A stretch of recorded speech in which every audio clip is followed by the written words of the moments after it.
Shabbat Shalom, everyone.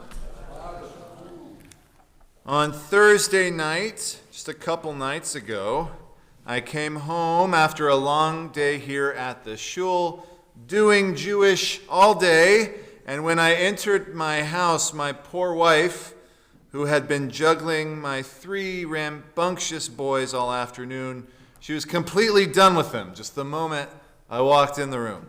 So I made them dinner, and it was the most chametz-filled dinner that you could think of because I was trying to get rid of all the yeasty stuff that we had in the house. So they got breaded chicken sandwiches and Oreo cookies for dessert. They were over the moon. You see, Passover has perks, I guess. Then after dinner, they started yawning, and then they started fighting because that's usually when they're tired. So we gave them a bath and put them to bed. And once they were asleep and just not in all of our hair, Genevieve told me she had a work meeting to attend online. So I started to attempt to finally clean the last phase of the kitchen. You have to do it in phases when you have children. And I was getting rid of all the last minute chametz that we had, putting away some of it in our cabinets because that's where in the contract that we sold it to the other day. There was a lovely non-Jewish fireman who bought all of the congregation's chametz the other night at the Burn the Chametz event. So I'm walking around the house, and I'm looking everywhere for chametz. I'm looking under couches for any goldfish crackers the kids might have dropped. I went into the garage, and I found pretzels that fell out of their backpacks, and I was just really going everywhere. Nowhere was safe. And I was armed with my iPhone flashlight, and my wife has this portable vacuum called a dustbuster. And I was just trying to locate any spots that I might have overlooked. So I'm doing this, and I'm everywhere with my flashlight and my thing. And my wife comes out of her office, and she sees me with the iPhone in hand and a dustbuster.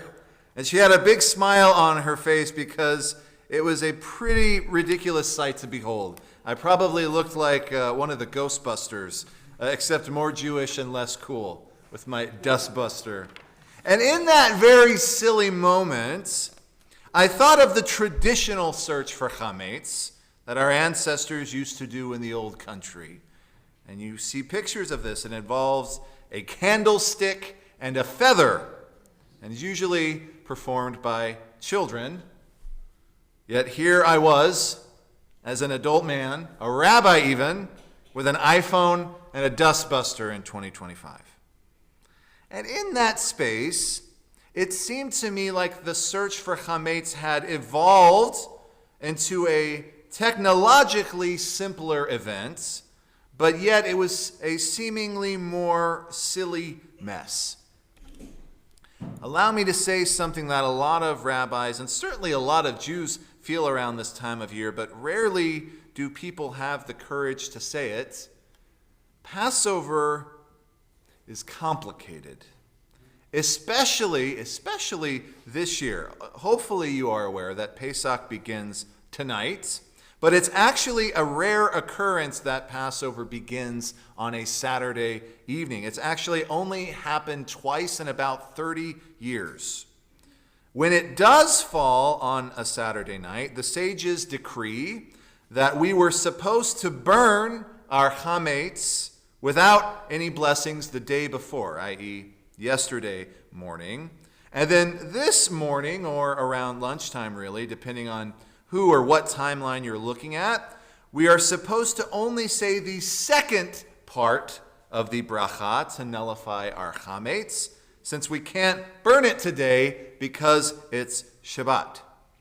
So really, after Kiddush, it will be about time to nullify our remaining chametz that we had for lunch today, and we will douse it with water so that no one accidentally consumes it. There's actually a tshuva. Some people say you're supposed to flush it down the toilet. I don't think anyone's going after it there. But we'll totally destroy it so no one can eat it, and we'll pray that the spirits of impurity are also removed from our world as well. Whew. Now, for the layman, this sounds like an incredibly confusing predicament that we found ourselves in this year. And even myself, somebody who has rabbinic training and familiarity with the tradition, even I had to take a moment to look up some things in the sources and the codes to figure out how to navigate this correctly.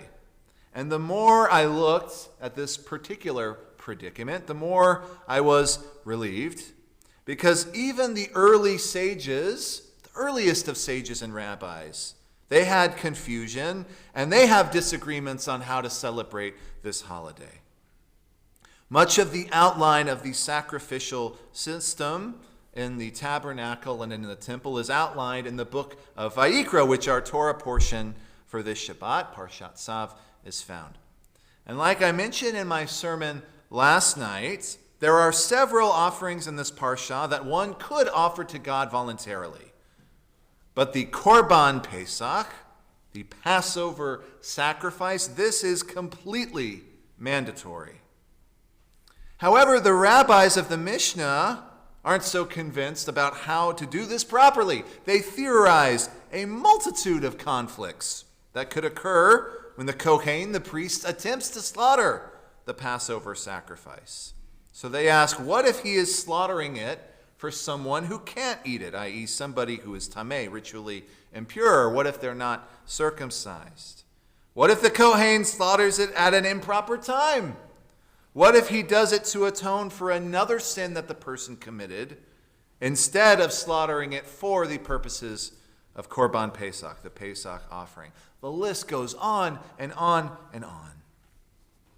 And finally, the sages conclude that much of the outcome of whether the Pesach sacrifice is valid or invalid, it depends on the intention of the priest when he sacrifices it.